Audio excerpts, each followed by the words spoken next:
March 8, 2014. The sky was clear over Kuala Lumpur. It was just after midnight. In the belly of the sleeping airport, flight MH370 prepared for takeoff. A red-eye flight. Routine. Safe. Or so it seemed. 239 souls boarded the plane that night. Crew, passengers, families, lovers, strangers. They climbed aboard with luggage, passports, and dreams. But none of them knew they were stepping into oblivion. At 12:41 a.m., Malaysia Airlines flight MH370 took off into the dark, bound for Beijing. Less than an hour later, it vanished, gone, without warning, without a trace. One moment, it was flying at 35,000 feet, and the next, it simply wasn't. What followed was not panic. Not yet. Because in the stillness of night, silence can seem normal. But at 1:21 a.m., something happened. The aircraft's transponder, the signal that marked it on radar, was shut off. And a final, chilling message crackled through the radio waves. Good night, Malaysian 370. It was calm, rehearsed, almost too calm. And then, nothing. The plane was lost. And the nightmare had begun. 4 hours, air traffic controllers tried to reach the plane. China waited for its arrival. Malaysia scoured the skies. But MH370 never arrived. No distress call. No radar signal. No emergency beacon. It was as if the sky had swallowed the aircraft whole. The world watched. Families waited. And the search began. What they found were questions, contradictions, and a trail that led not toward answers, but deeper into the dark. Military radar showed the plane had changed course. Deliberately. It turned west, back across the Malay Peninsula, flying for hours after contact was lost. And still, no one knew why. Was it hijacked? Sabotaged? Was the pilot involved?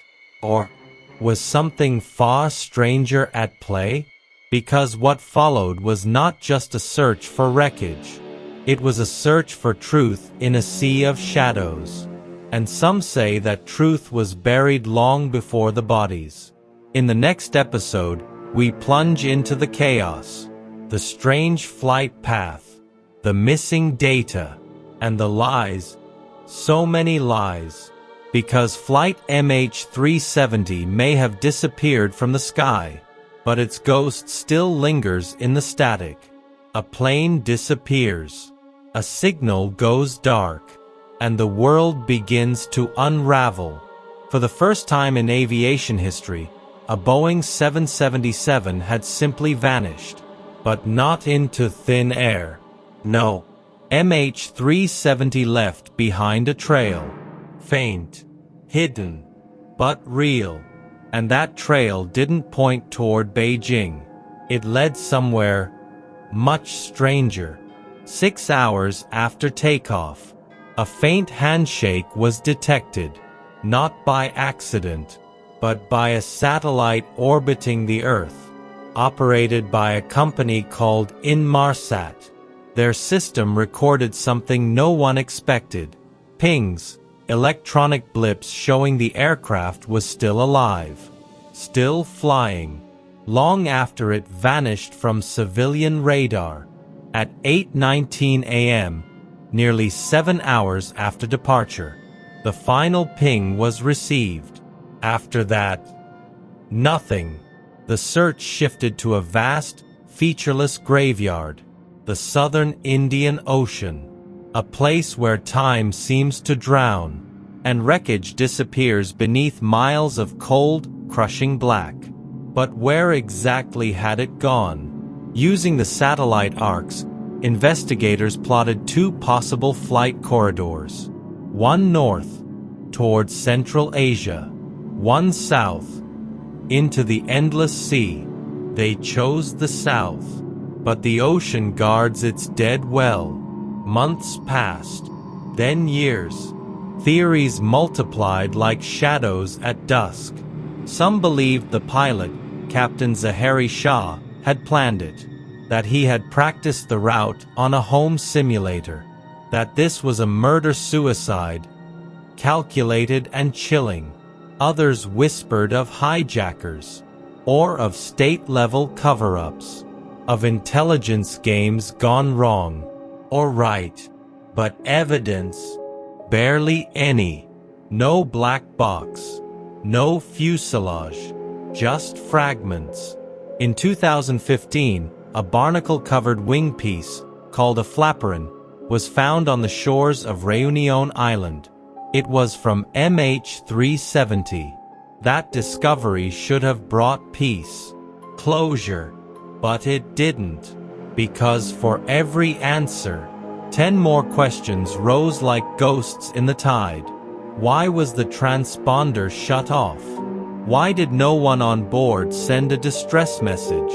Why did it turn and keep flying for hours? And who was flying it? The data showed deliberate control, not a sudden loss of pressure, not a mechanical failure. It was as if someone was steering the plane toward a fate no one else had agreed to. The sky has no memory, but people do. The families, they still wait. And some say the truth is not lost, just buried beneath politics, fear, and a silence so complete, it might as well be death itself. In the final episode, we descend into the abyss, where wreckage, politics, and secrets collide, and where the ghosts of MH370 still drift, waiting to be named. There are places in this world where time loses its grip, where pressure crushes light, where wreckage sleeps and never surfaces. The southern Indian Ocean is one such place, and somewhere beneath its endless, black waves, lies the final resting place of Flight MH370. Or so we think, because even now, 10 years later, the sea still holds its secrets, and the truth remains out of reach. Search vessels came and went. Millions were spent. Miles were scanned. But every time, hope was swallowed by the deep. In 2018, the last official search ended. With it, the last flicker of institutional urgency. But for those who lost someone on board, mothers, children, lovers, the silence is louder than ever.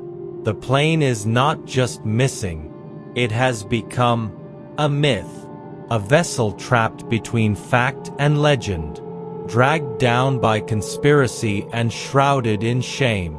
Was the pilot, Zahari Shah, a man with a secret? Did he spiral into madness? Or was he trying to tell us something? One last time? No one knows what happened in that cockpit. No one knows why no calls came. Why no one resisted. Why 239 people vanished as quietly as dust. Some whisper of oxygen deprivation. Others, of a slow descent into madness at 35,000 feet. But perhaps, and this is the terror, perhaps the real reason is that nothing went wrong. Perhaps it was planned, perfectly, impossibly, a plane taken off course, and into the unknown. Over the years, pieces floated in. A wing flap here, a panel there, but not the fuselage, not the black box, not the truth. As if the ocean had eaten it whole, and digested every memory. They say the ocean has no eyes, But maybe, just maybe, it saw everything and chose to keep it. Because some stories aren't meant to be solved. Some ghosts prefer the sky. And some flights never land. The radar is still blank. The cabin still silent. And the stars above still blink, waiting for flight MH370 to return. But it won't. Because it's already become something else. Not a plane. Not a wreck. But a question, forever echoing in the sky.